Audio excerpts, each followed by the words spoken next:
LinkedIn Live. Today's is titled Moving to Higher Ground. Newcastle Anglican is a faith-based organisation serving the people of the Hunter and the Central Coast of New South Wales.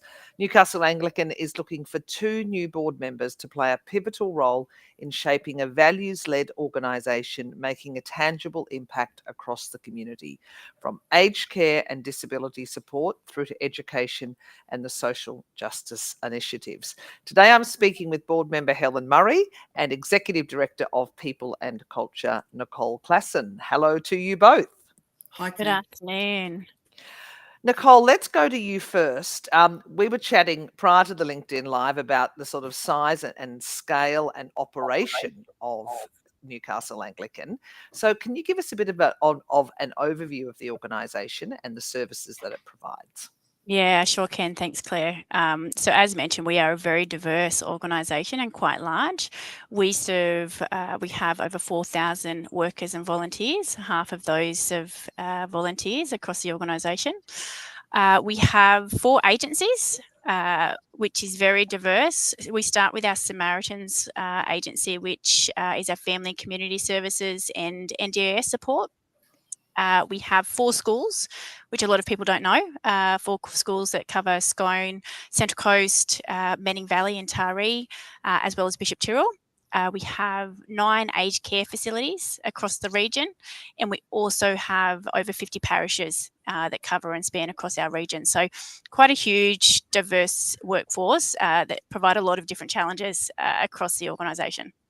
As you said, birth to death. Newcastle Birth to Anglican death. has it all covered. We have it all covered, definitely. So what inspired you to work there? Yeah, so I started my career in HR in the not-for-profit industry, which was my first opportunity to explore what it has to offer. I then moved into different industries to, understand where I wanted to be and what I wanted to do.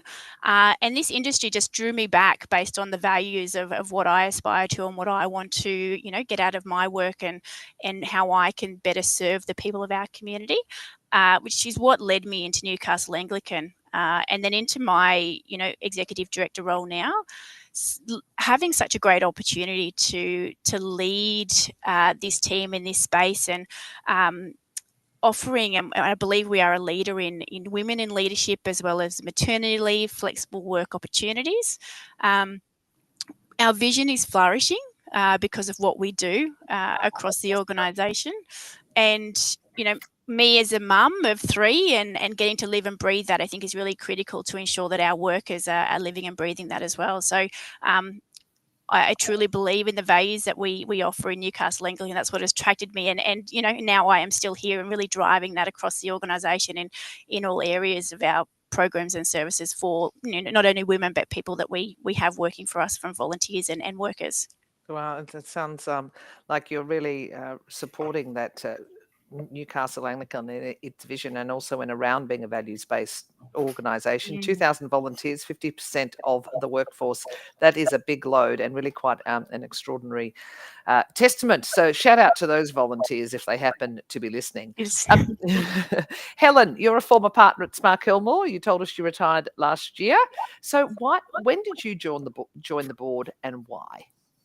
Newcastle Anglican's a combination of some previous entities, and they're put together under one board. I was previously on the schools board, I won't go into all the acronyms, which I did because I'm interested in education. When they were all folded into Newcastle Anglican, I was invited to sit on the NAC board, and I found that a bit of a terrifying thing, to be quite honest.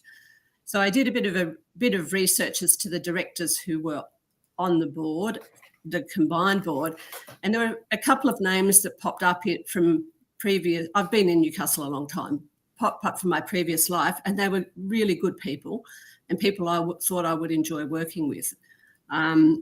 So that was a big start. It also seemed it was an extension of schools, because I think everybody on that new board had come from one of the smaller boards. There obviously were only a small number came forward. So I kind of fell into it, is what I'm saying there. So how does the board impact and influence the culture and direction of the organisation? Yeah, as you've just heard Nicole say, we're very values driven, and I don't think you could hang around in Newcastle Anglican for too long if you didn't have the right culture. So we don't have to work that hard on culture. Usually people realise in 5 minutes they're in the wrong spot, but we have to assist the executive team, I think, with direction, because as you can imagine, we've got a small organisation, we've got a large number of staff, half of whom are volunteers, and you can't work them to death. So the board has to give direction as to where we can spend money and where we can put resources. And I think most of the time, Nicole, we usually come to a landing, don't we? We usually get there. Yeah, there are some things that communities and justice have asked us to do that we've ultimately researched and said can't do it, or too far away. We had a headspace in Mudgee, and we've closed that just because it was too hard to service it. And you're not doing this, you're not providing these services for people for fun. You're trying to make their lives better. So if it's difficult to get to Mudgee, it's not the right look. So I think that's where the board adds value. They make difficult choices and back up the executive team in their difficult choices. And of course, I mentioned I started on this board in 2020. I think most of us have blacked out what we were doing in 2020 and 2021. But we were running aged care during COVID. We were running schools online, and heaps of difficult decisions had to be made. And it's just a credit, really, to the people on our staff and running our staff that we did it so well, really. No, I think that's a critical point, and was a really difficult time. And you were dead right. I think people just sort of blocked that period out. It's sort of a grey area there, but it did affect so many lives. Nicole, Newcastle Anglican is seeking 2, possibly 3 new board members. They're looking for expertise in the following areas: commercial and property management, which is highly desired. I know you own a lot of assets. Clinical and medical background, mental health, aged care and welfare, education leadership, human services around senior social workers or in that policy space. Can you outline why Newcastle Anglican is seeking expertise in this area, in these areas, in terms of the strategic direction the organisation is seeking to take? Yeah, for sure. So as Helen mentioned, the last 4 years for us at Newcastle Anglican has been a massive shift and change of, our structure and our ways of working, and bringing 4 agencies who were working very siloed, who were part of Newcastle Anglican, but were not known to a lot of those organisations and agencies. So moving into one board and one executive team has been a massive shift for Newcastle Anglican. And as you can imagine, one example I like to give in that space is each school had their own different code of conduct and intranets, and you've gone from 8 different intranets and websites down to one Newcastle Anglican. So that's been the last 4 years for us as an organisation, and the board coming in, as Helen said, to cover Newcastle Anglican.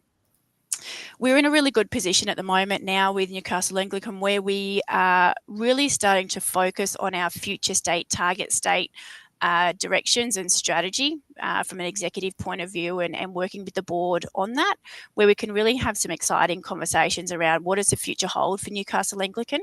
And that might look like, from a school's perspective, it might look like growing or building a new school in a region that is needed, or it might be, entering into pre-kinder into some of our already existing schools that we don't already service. Another key area is our family community services area, where we, are governed by legislation and DCJ and funding bodies, really challenging. But what do we do well, and what is core to our mission and values, and what do we do in that service, and where can we see growth? And we want to be able to have those conversations with the board. And we value all of our board members, but having someone with certain skills and qualifications and expertise in those areas is critical for us to be able to have and develop those conversations as a board and executive group. I think is really critical.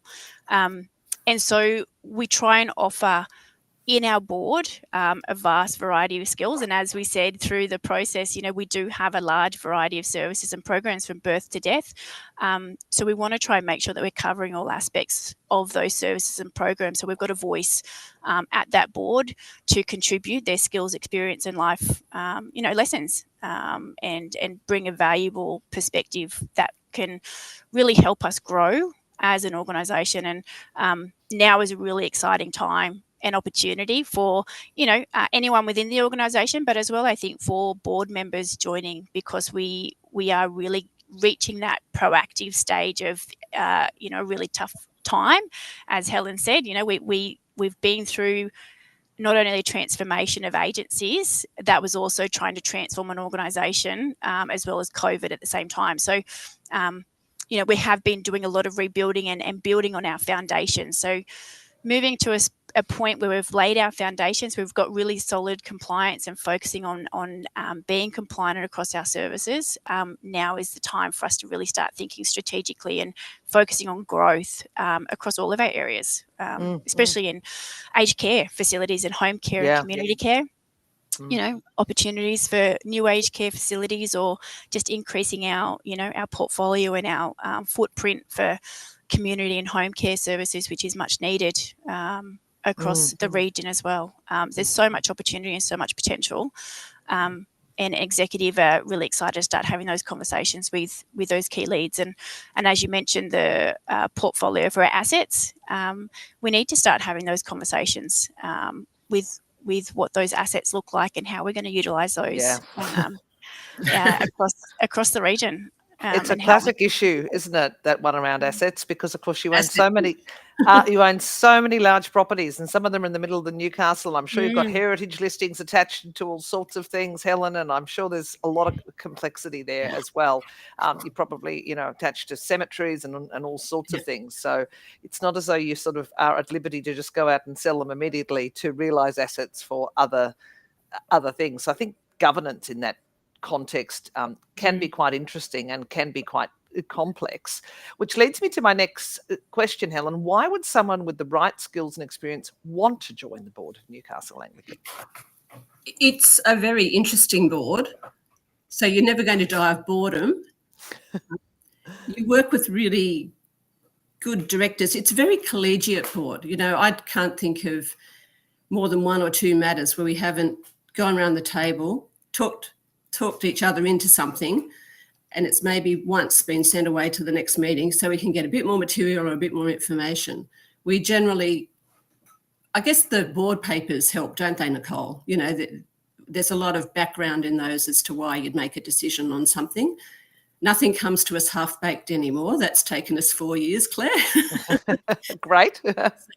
So I wrote something down here. It's a well-run board. It takes time, but we don't waste time.